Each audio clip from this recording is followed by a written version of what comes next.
Hello, ladies and gentlemen, welcome back.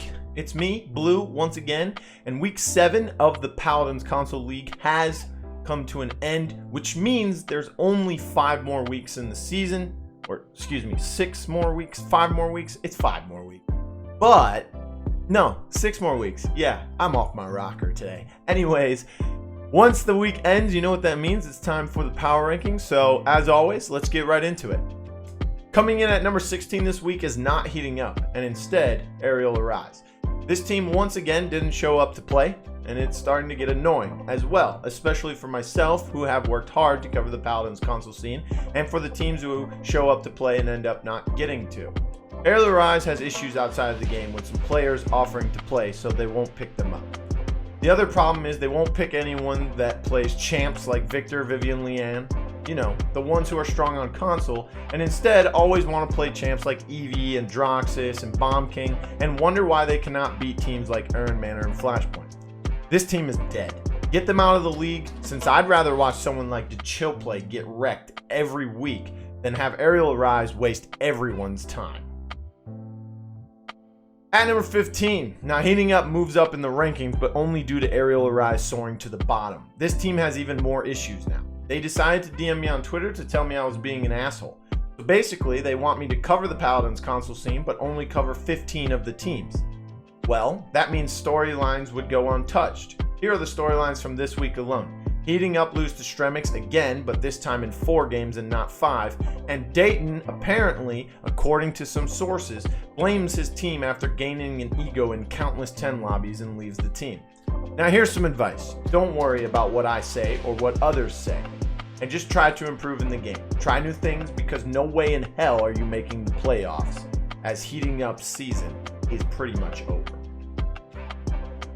At number 14 is Stremix. Now Power Mateus is back on off tanks, Jose the Pizza is gone, and now Yato Acosta is playing for them. Seems as if the team is finally realizing what they need to do to win games. Winning in 4 against Heating Up isn't much of an accomplishment, however. I don't think they have what it takes to beat either Hydra or Onslaught still, and won't for the rest of the season. But they have map wins on both those teams, and now the lineup seems to be getting better, so who knows, anything could happen. One thing to note is that Stremix understands one important aspect of the game. It's an objective-based game. They once again fed their brains out, dropped feeds, and beat Heating Up. So yes, Heating Up slayed in the KDA department, but still fail to realize that capping the objective is the most important of those two. At number 13 is Stush Gaming. Now Stush didn't need to play this week since Aerial Arise is just a placeholder in the league at this point, and don't want to play Paladins ever again, it seems. That means we didn't need to see Nico Noob miss easy kills with hit scans, or better yet, watch Tariq feed his brains out trying to play a role he just isn't fit to do. Nothing has changed from the past rankings video. Stush is struggling, desperately needs a win where they actually have to play, and needs the main tank role replaced yet again. At number 12 is Absolute Rain, and that's another team having to forfeit and not play this past week. Although it isn't entirely their fault. With Effect taking half the roster swap availabilities this season, it wasn't possible for them to make any changes or bring in subs, as they had a few players attending events in real life. Not much to be said, as hopefully the team comes strong in week 8 in full force, with more practice time under their belts compared to their first time playing when they were able to steal a map from Vroom Vroom in a 3-1 loss. Eternity has been looking much stronger in the past weeks, and mostly off the back of players such as Bandmate on support and Mozzie on DPS, replacing Pow, who can now be seen on eStorm Gaming. Unable to find any success against Type Unit, however, isn't a setback, as everyone in the division is the super underdog when playing against Type. Bandmate has been improving week in and week out if he continues, and it could potentially be a top 10 support in the league in my eyes. Mozzie has potential as well, but being new to the PCL scene could collapse on him like it has tons of other players. So being weary of that and keeping his focus on improving would be his best option. At number 10 is eStorm Gaming. Now eStorm hasn't used Temper for 2 straight weeks now, and they have lost both of those weeks. Instead of Temper returning, they brought in Pow, who was seen playing for Wasted Potential earlier in the phase. Currently, that's an even trade in my eyes, but Pow has the potential to be the better player and has a higher skill ceiling if he can just seem to find a match win for the first time in his young career, as he's played 20 PCL games now without winning a single set. He has a few map wins, as I just said. I mean, he has a few map wins under his belt now, but as I said, he was still unable to help his team push for the set win. Now, last week, with Struck User in the lineup, the team looked like the old Phase 1 E-Storm, and this week they looked 100 times better. One last thing I wanted to mention is V8 played frontline in the Game 2 triple tank, but sadly, this team just isn't a triple tank team. So try to stray from that and give V8 and PAL their comfort DPS champs, and you could start to see more wins come into play for this team. Number 9 is Classified. Now, roster role swaps came into play once again. Regan is back in the lineup now and playing as the Flex 2, or excuse me, the DPS. MH Vivian is now on Flex 2 and even played some tanks this week. Pickles is back on the support where he belongs, and Zundel is now on the main tank role. The team has been falling apart as of lately and now look to be evening out with a stable lineup. I don't think the lineup is good, and Classified used to know how to play the game, and now look like a squad made up of ranked and 10 stars, minus Pickles, who has been semi-successful with the Cats on Mars Phase 1 squad. They recently signed with the Classified org as a side note, and if they aren't getting paid salary, then I don't see much of a reason of doing so, since I'm guessing something roster related is going to happen down the line at some point. At number 8 is Hydra. Now, Hydra was expected to lose to Onslaught, and they did in a 3-0 again. However, this time they weren't back-capped by emoji and managed to score 3 points across the 3 games. This is improvement. Business looked really good on Makoa, but now that I said that, he's going to go get an ego and probably try to play triple DPS next week, and I'll have to revert all my statements that were positive. Izzy had trouble against Swarmshi and Onishi all set, and it seemed the DPS on Hydra were starting to KD protect once again towards the back end of the games. Hydra is an okay team, but has failed to take maps from Onslaught twice now, and I don't see it happening anytime soon either. The best thing to do now is try to improve to beat Stremix and heating up without giving up maps in order to close the map gap for first place before facing Onslaught for the 3rd time this phase. Number 7 is Bustdown. Bustdown is doing exactly what I said in the last rankings, falling in the rankings while continuously doing the same thing in-game. Emmerfish was tossing ultimates out for the sake of it, as if he was testing his Y button. Dreams restricted her champ pool once again. Ariavan was asleep on his DPS champs, and Styles just couldn't stay alive. Paradogo found success on the Canessa in their Game 2 victory when he had the Luminary, Steady Aim, Tyra Mark, and Headshot buffs, but other than that, he seemed to have small spurts of light and couldn't capitalize on them as much as he should throughout the entire set. This time, they were the ones choking with a 3-1 lead in-game and giving Vroom Vroom the victory.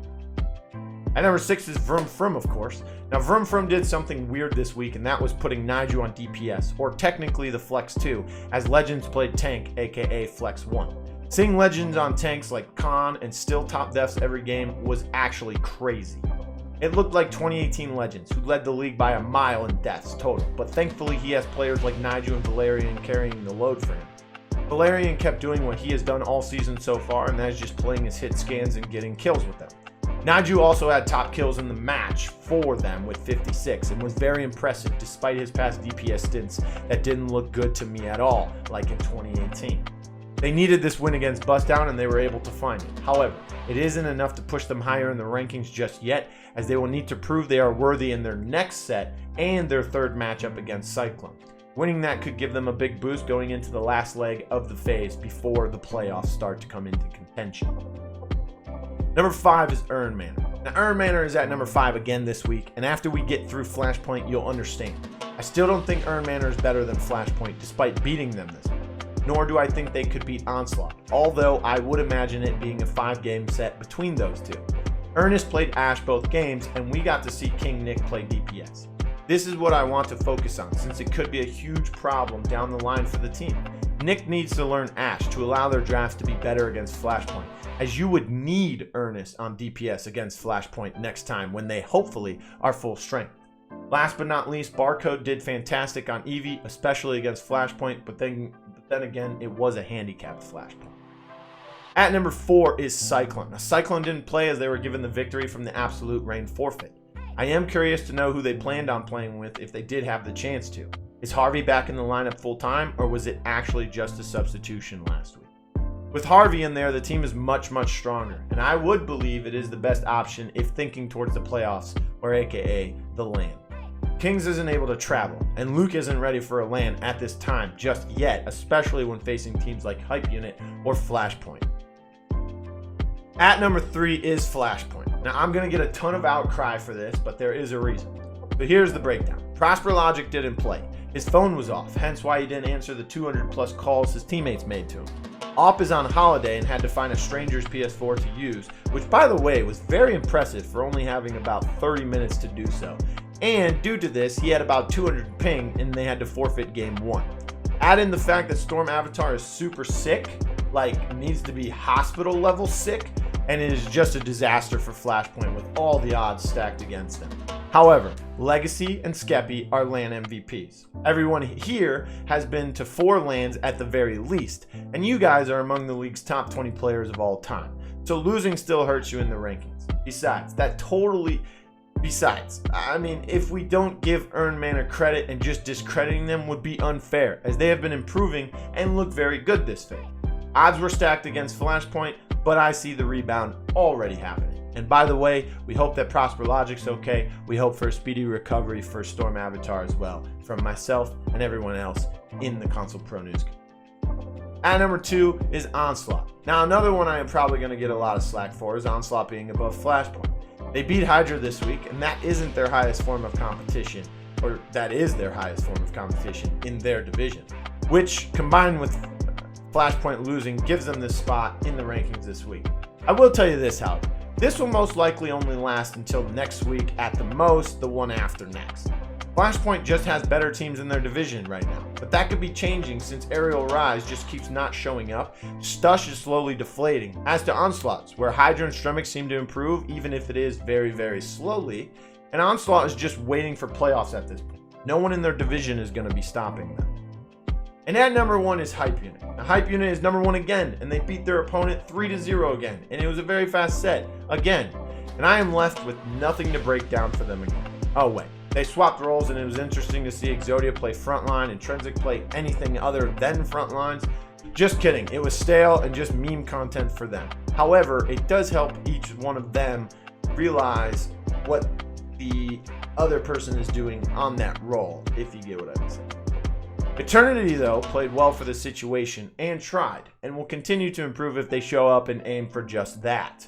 Just waiting for Hype Unit is the playoff matches, which is what they are also doing, I assume. Well, that pretty much sums it up. That's this week's power rankings for the Week 7 PCL, and I'm looking forward to Week 8. We have some really good matches coming up. My name is Blue. You can follow me on Twitter at RealBlueTV with no E in blue. And don't forget to like, share, and subscribe right here at Console Pro News, and follow them on Twitter as well at Console Pro News.